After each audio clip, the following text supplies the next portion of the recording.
नमस्कार, Ajit web TV देख रहे सभी दर्शकों का स्वागत है। मैं रोहिणी ओब्रॉय और आप देख रहे हैं खबरों के आईने से। इस वक्त स्टूडियो में हमारे साथ मौजूद हैं अजीत समाचार से न्यूज एडिटर विकास सचदेवा जी। विकास जी, मैं स्टूडियो में आपका बहुत बहुत स्वागत करती हूं। बहुत शुक्रिया। तो आज के कार्यक्रम की शुरुआत हम अपने कुछ खास मुद्दों से करेंगे। विकास जी, सबसे पहले हम बात करेंगे मेरी आवाज ही पहचान है जी, सुरों की कोकिला। बिल्कुल जी, लता मंगेशकर जी की, जैसे कि आज पहली पुण्यतिथि है जी बिल्कुल।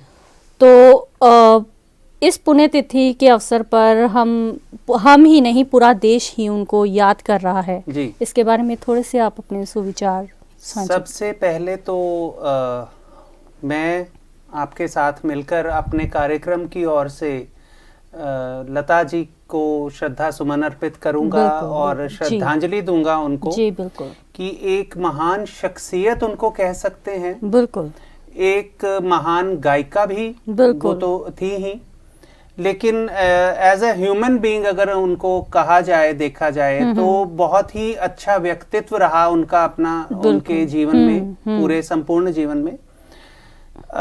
लता जी ने अपना जो गायन है वो इतना लंबा समय बॉलीवुड में बिताया, इतने लंबे अरसे तक। आप ये सोचिए कि एक वो जमाना था जब नरगिस हीरोइन के तौर पर आती थी। बिल्कुल बिल्कुल। और एक ये जमाना कि जब आलिया भट्ट बिल्कुल हीरोइन के तौर पर सामने बिल्कुल। पर्दे पर आती हैं। तो नरगिस से लेके आलिया भट्ट तक का सफर उन्होंने तय किया। जितनी भी हीरोइंस आई उन सभी के पीछे जो उन्होंने प्लेबैक सिंगर का अपनी आवाज दी, और उनकी आवाज जो है वो कभी भूलने वाली है ही नहीं। आज भी जिंदा है, ऐसे लगता है कि जैसे बिल्कुल सामने गा रही है। उनकी आवाज में ही लता जी खुद जिंदा हैं, हमारे सामने हैं, सबके दिलों में हैं। बिल्कुल। और लता जी का जो व्यक्तित्व रहा है वो जिंदगी भर उन्होंने बहुत ही सादगी से अपनी जिंदगी व्यतीत की है। बिल्कुल। और पूरी तरह से समर्पित किया अपनी जिंदगी को, उन्होंने संगीत को समर्पित किया।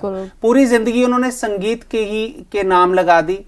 उनके भाई जो हैं वो हृदयनाथ मंगेशकर, उनकी छोटी बहन आशा भोसले जी हैं, और मीना मंगेशकर हैं, उषा मंगेशकर हैं। ये 4 बहनें और एक भाई। इनका जो जीवन रहा इनका, ये जीवन इनका बहुत ही सादगी से रहा। और सभी भाई बहनों ने जो अपना बिताया, अपना जिंदगी बिताई, इन्होंने ये सारी काफी मेहनत की। और देखिए संगीत के नाम की, इनके पिताजी थे दीनानाथ मंगेशकर जी, उन्हीं से इन्होंने शिक्षा ली। बिल्कुल। और घर में ही इनको एक अच्छा उस्ताद मिलने की वजह से इनके खून में ही आप कह सकते हैं कि संगीत था। बिल्कुल। तो अभी भी बहुत अच्छी तरीके से आशा भोसले जी अभी गाती तो नहीं है, लेकिन वो लिविंग लीजेंड हैं वो भी। बिल्कुल। तो इनके परिवार से ही हैं। तो हम लता जी को आज याद करते हुए उनकी पहली पुण्यतिथि पर हम उनको श्रद्धा सुमन अर्पित करते हैं। बिल्कुल। बात करेंगे पाक के पूर्व राष्ट्रपति, काफी तानाशाह भी रह चुके हैं वो जी, परवेज मुशर्रफ जी। बीते दिन ही उनका निधन हो गया था। हाँ जी। जब तक वो राष्ट्रपति के पद पर रहे हैं तब तक जो भारत के साथ उनके तनावपूर्ण रिश्ते थे वो काफी ज्यादा मतलब कि रहे हैं। इनके बारे में आप क्या कहना चाहेंगे? देखिए, परवेज मुशर्रफ जो पहले तो सेनाध्यक्ष थे पाकिस्तान के। बिल्कुल। उस वक्त वहां पर प्राइम मिनिस्टर थे नवाज शरीफ। बिल्कुल। तो नवाज शरीफ के होते हुए 1999 में 1999 में कारगिल का युद्ध हुआ, जिसके सूत्रधार यानी कि उस युद्ध को डिजाइन करने में कि कहां से एंट्री होगी हमारी सेना की, कहां से हम अटैक करेंगे, वो सारी जो डिजाइनिंग है उसका सूत्र जो है वो परवेज मुशर्रफ के हाथ था। बिल्कुल। उसका सारा जो उन्होंने किया, और कारगिल युद्ध में पाकिस्तान को हर बार की तरह मुंह की ही खानी पड़ी। बिल्कुल। हालांकि हमारा बहुत नुकसान हुआ, जानी नुकसान, हमारे बहुत से सैनिक शहीद हुए। बिल्कुल। लेकिन उसके बावजूद पाकिस्तान को मुंह की खानी पड़ी, उनको शिकस्त मिली और उस शिकस्त से तिल मिलाकर परवेज मुशर्रफ ने नवाज शरीफ का तख्ता पलट कर दिया। बिल्कुल। वहां पर वो खुद राष्ट्रपति बन गए और राष्ट्रपति बनने के बाद वहां पर उन्होंने अपनी हुकूमत चलाई। बिल्कुल। और वो वहां पर अब 2001 से लेकर 2008 तक वहां पर वो राष्ट्रपति रहे और राष्ट्रपति के रूप में आप देखिए कि उन पर उसके जब वो उनको हटा दिया गया, वो वहां से भाग निकले और वो 2016 से संयुक्त अरब अमीरात में ही रह रहे थे। वहीं पर वो बीमार हुए, वहीं पर ही उनका इलाज चल रहा था। बिल्कुल जी। तो जब वो वहां से भाग निकले तो पाकिस्तान की जो उस वक्त की सरकार थी, उनके जाने के बाद वहां पर उन्होंने उनके खिलाफ जो आरोप थे वो तय किए और उन पर मुकदमा हुआ और अदालत ने उनको मृत्यु दंड की सजा सुनाई। वो पहले शासक थे जो सेना से राष्ट्रपति के रूप में आए थे और राष्ट्रपति के रूप में वो पहले शासक थे जिनको मृत्यु दंड की सजा सुनाई गई। ओके। इससे पहले पाकिस्तान में जो अपना वो थे भुट्टो, बेनजीर भुट्टो के पिताजी थे, उनको प्रधानमंत्री के पद पर रहते हुए सजा सुनाई गई थी और तब जिया उल हक थे, वहां के राष्ट्रपति तानाशाह थे, तो उन्होंने उनको फांसी की सजा दी थी। तो परवेज मुशर्रफ की बात कर रहे हैं, तो परवेज मुशर्रफ के रहते हुए ही कारगिल युद्ध हुआ। उसके बाद भारत के संबंध बिगड़ गए। फिर भारत के साथ उन्होंने संबंध सुधारने की जब कोशिश की, जब वो राष्ट्रपति बने तो उन्होंने भारत को दोस्ती का पैगाम भेजा। भारत में उस समय प्रधानमंत्री के तौर पर अटल बिहारी वाजपेयी जी की सरकार थी। तो उन्होंने उनको वार्ता के लिए आगरा निमंत्रित किया था। हालांकि आगरा में उनको शायद ये था कि एक यहाँ पर जो प्रेम का संदेश देने वाली ये नगरी है, क्योंकि वहां पर ताजमहल के चलते ये सब शायद सोचा गया, लेकिन वो वार्ता भी बिना किसी नतीजे के खत्म हो गई और उसके बाद फिर से संबंध वैसे के वैसे ही रहे। तो ये काफी लंबे समय तक बीमार भी रहे। बिल्कुल। और अभी जब उनका कल इंतकाल हुआ तो 79 इयर्स के थे वो। 79 जी।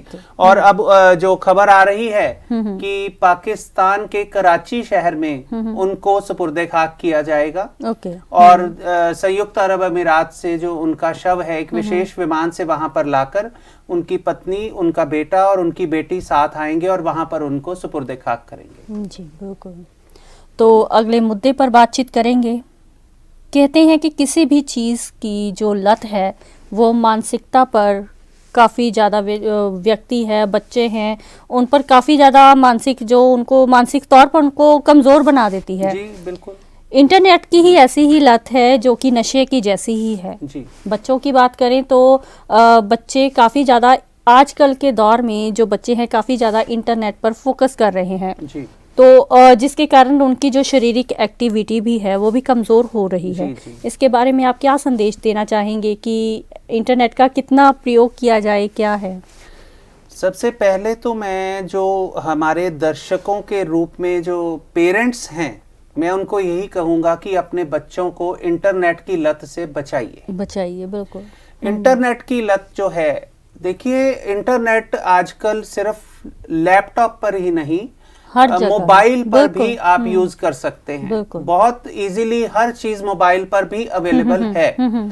और अगर बच्चे लगातार मोबाइल देखते रहते हैं तो एक तो उनकी जो मानसिक स्थिति है वो कमजोर हो जाती है, क्योंकि एक ही जगह पर सारी कंसंट्रेशन जब लगी रहेगी तो उनको पता ही नहीं चलेगा कि हमारे आसपास हो क्या रहा है। बिल्कुल बिल्कुल सही बात कही आपने। दूसरी बात है कि बच्चे जब आधी रात तक अपने फ्रेंड्स से चैटिंग करते हैं, सोशल मीडिया यूज करते हैं, या फिर कोई और तरह की एप्स वगैरह चलाते हैं, कोई आजकल जैसे अमेज़न पर और काफी ज्यादा ऑनलाइन सिस्टम। बिल्कुल बिल्कुल। आधी रात तक अगर वो काम करेंगे तो होता क्या है कि जो डॉक्टर्स की रिपोर्ट के अनुसार बच्चे अब मानसिक तनाव से ग्रस्त होते जा रहे हैं और उसके बाद बच्चों में जो नींद पूरी ना होने की एक प्रॉब्लम पनप रही है। बिल्कुल, बच्चे अपनी नींद पूरी नहीं कर पाते। उनकी जो मांसपेशियां हैं, मसल्स हैं, सारा दिन अगर लेटे रहेंगे या बैठे रहेंगे तो वो एक ही जगह पर जाम हो जाती हैं। अगर उठकर कोई शारीरिक कसरत नहीं की, कोई एक्सरसाइज नहीं की, कुछ भी मेहनत नहीं की, पहले बच्चे साइकिल चलाते थे, खेल कूद करते थे, अब वो सारी चीजें खत्म हो गई। अब तो फोन हर किसी के घर पे जाओ तो हर किसी ने अपने बच्चों को भी पेरेंट्स क्या करते हैं कि बच्चे तंग ना करें तो उनको एक फोन लेके दे देते हैं, अपना फोन ही उनको दे दिया, वो गेम खेलते रहे। बिल्कुल, ये नहीं पता कि उनका ये इस कारण कितना दिमाग घातक के लिए सबसे ज्यादा जरूरी ये बात है कि अपने बच्चों को इस चीज से बचाइए, बहुत जरूरी है। आगे जाकर एक तो बच्चों की आंखें जो हैं वो उससे खराब हो रही हैं, आंखों की रोशनी जो है वो खराब होती जा रही है। तो ये सारी जो प्रॉब्लम्स हैं ये दिन ब दिन बढ़ती जा रही है और बच्चों को इन सारी चीजों से बचाने के लिए मोबाइल से, इंटरनेट से, ठीक है, अगर बच्चों की जरूरत है, पढ़ाई के लिए जरूरत है या किसी और चीज के लिए जरूरत है तो उनके लिए एक टाइम पीरियड होना चाहिए। बिल्कुल होना चाहिए। उनके लिए एक ये शेड्यूल होना चाहिए, एक टाइम टेबल बना के देना चाहिए पेरेंट्स को कि बेटा आपको इतने बजे से मिलेगा मोबाइल या लैपटॉप और इतने बजे तक मिलेगा।